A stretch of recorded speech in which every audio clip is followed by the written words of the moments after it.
Officer, আপনি এই বিষয়টাকে কাইন্ডলি এত হালকাভাবে নেবেন না। এর অনেক দোষ আছে। দোষ আছেই তো। বড় বৌমা বুড়ো বয়সে ওর উস্কানিতেই তো কলেজে ভর্তি হয়েছে। মা, আমি কারো উস্কানিতে কলেজে ভর্তি হইনি, আমি নিজের ইচ্ছে কলেজে ভর্তি হয়েছি। আর যদি এই মেয়ের উস্কানিতে কলেজে ভর্তি হয়েও থাকে, তাতে দোষ কোথায়? আরে বাবা, ও তো শিক্ষার প্রসার করছে, এতে দোষ কোথায়? অফিসার, ও আমাদের বড়দার হাত চেপে ধরে খিমচে দিয়েছে। এই দেখুন, হাতটা খিমচে দিয়েছে। হ্যাঁ। ও কিছু হবে না, আমার বউ তো আমাকে মাঝে মধ্যে খিমচে দেয়।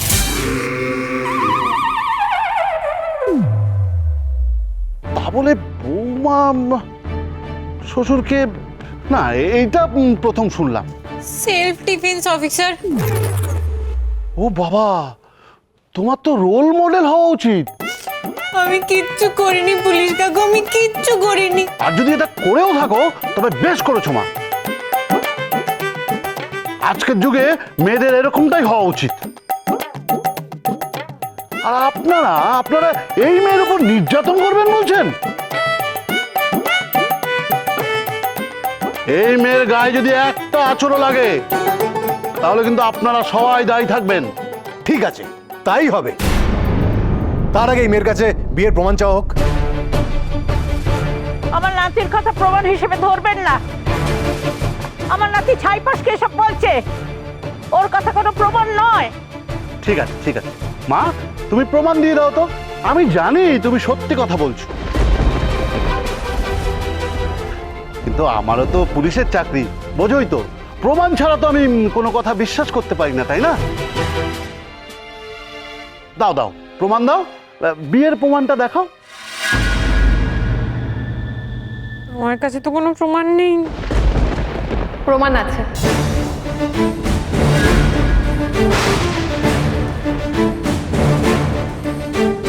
আমি এই বাড়ির বড় বউ, মানে ওর শাশুড়ি।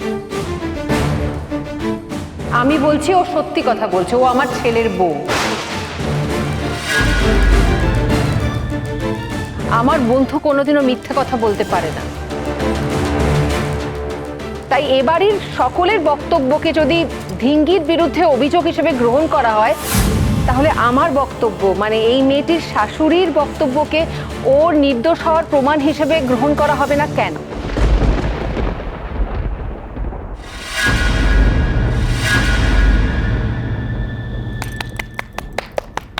আরে বাস, দারুণ ডায়লগ দিলি তো।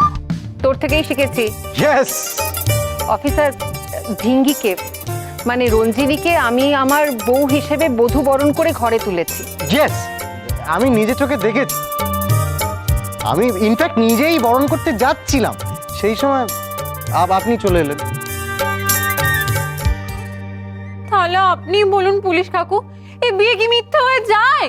না, আদা হয়ে কাঁচকলাকে মেনে নিচ্ছে, না না মানে শাশুড়ি হয়ে বৌমাকে মেনে নিচ্ছে, কিন্তু আপনাদের অসুবিধাটা কোথায়? দেখুন অফিসার, আপনি যদি এই মেয়ের কথায় আবেগে ভেসে যান, তাহলে কিন্তু আমি হায়ার অথরিটির কাছে যেতে বাধ্য হব। আপনি আমাকে চেনেন না অফিসার, আমার কতটুকু ক্ষমতা সেটার আপনার কোনো আইডিয়া নেই। দেখুন, আমি যদি হায়ার অথরিটির কাছে যাই তাহলে কিন্তু আপনি বিপদে পড়বেন, আপনার চাকরিটাও যেতে পারে। তখন আপনি কি করবেন? বাড়িতে বসে ওই বউয়ের কথায় ঘর মুছবেন, এছাড়া আপনার কোনো কাজ থাকবে না। নিন নিন, প্রমাণ চান ওর কাছে, বিয়ের প্রমাণ চান?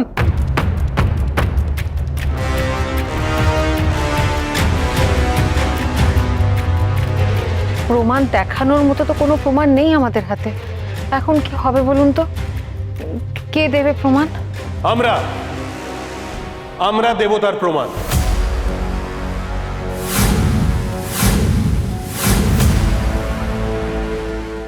মামাশ্রী,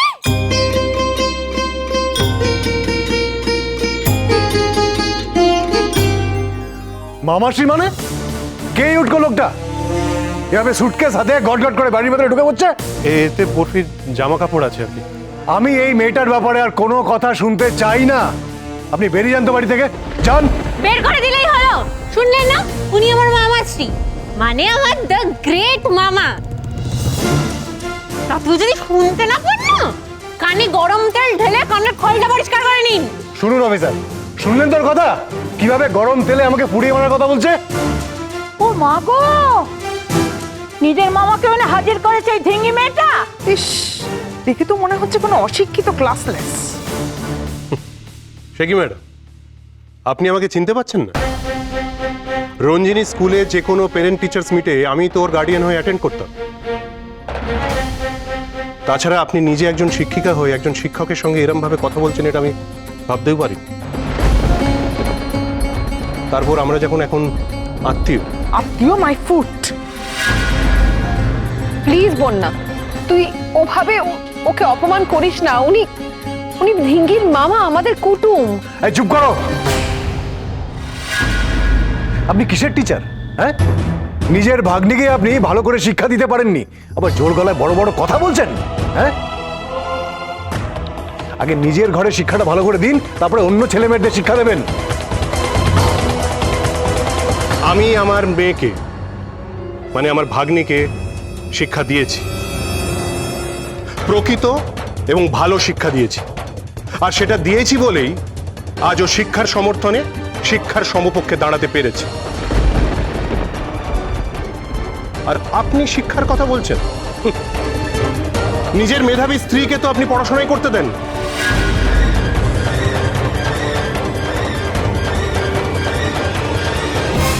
আমার ভাগ্নি আপনার স্ত্রীর সেই পবিত্র স্বপ্নকে পূরণ করার অন্তত সাহসটা দেখিয়েছে। যে সই ওর পড়াশোনায় মতি ফিরিয়েছে, ও যাতে কষ্ট না পায়, সইয়ের যাতে পড়াশোনা বন্ধ না হয়, সইকে যাতে আপনারা কেউ টর্চার করতে না পারেন, ওকে গার্ড দিতে, ইয়েস, বন্ধু হিসেবে সইকে গার্ড দিতে ও আপনাদের দুজনের ছেলেকে বিয়ে পর্যন্ত করেছে।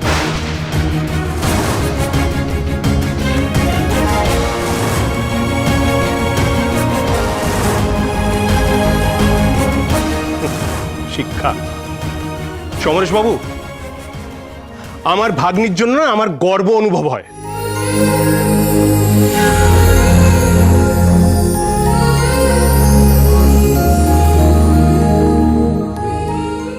আরে বাস, এত বড় স্যাক্রিফাইস! হ্যাঁ, আমি তো অনুপ্রাণিত হচ্ছি, মশাই। এরকম একটা মেয়ে তার বন্ধুর লেখাপড়ার জন্য এত বড় স্যাক্রিফাইস করে এরকম একটা ফ্যামিলিতে বিয়ে করে চলে এলো। মানে এরকম একটা ফ্যামিলি মানে কি বলছেন অফিসার আপনি? আপনি জানেন আমাদের বাড়ির সবাই কতটা শিক্ষিত, সবাই কি চাকরি করে? করে না শুধু ও, আমার স্ত্রী। আর সেই জন্যই ও এক থেকে জোগাড় করে নিয়েছে কোন কলেজ থেকে আমাদেরকে প্ল্যান করে লাইফটা হেল করে দেওয়ার জন্য। না না, এসব সত্যি নয়। আমরা কিচ্ছু করিনি, ধিঙ্গির কোনো দোষ নেই। সই, তুই আবার কাঁদছিস? কি বলেছি আমি তোকে? আমার চোখের জল ভালো লাগে না। সই, আই হেট টিয়ার্স। গ্রেপ্তার করুন ওই মেয়েটাকে। টিপুকে নেশা করিয়ে বিয়ে করেছে এই মেয়ে। ঘাট ধাক্কা দিয়ে বার করে দাও এই মেয়েকে, অ্যারেস্ট করুন ওই মেয়েটাকে। কে ঘাড় ধরবে? দেখি কার ঘাড়ে কটা মাথা। ওরে বাবা, কে এটা? আমি ভালোবাসতে বৌমা, আর পেছনে লাগলে অ্যাটম বোমা। সবাই কান খুলে শুনে নাও, আমার আর স্যান্ডু কুমারের বিয়ে হয়েছে, আর এইটাই সত্যি। এটা সত্যি নয়, এটা সত্যি নয়, সত্যি নয়। কোনো বিয়ে হয়নি আসলে। আলবাদ বিয়ে হয়েছে। মন্দিরে ভোলানাথকে সাক্ষী রেখে, অগ্নি সাক্ষী করে, নিজের মুখে মন্ত্র বলে, নিজের হাতে আমি বিয়ে দিয়েছি।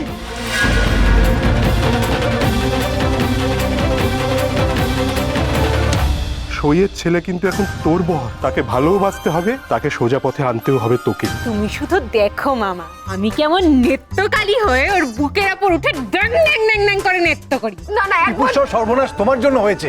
আজ থেকে টিপু তোমার ছেলেই না। যাও এখান থেকে, যাও। খুলবে না তো? এই দরজা আজকে আমি ভেঙেই দেবো। তুমি এখানে এই বসে কি করতে এসছো? কুপতি। আমি তো বিসহচরী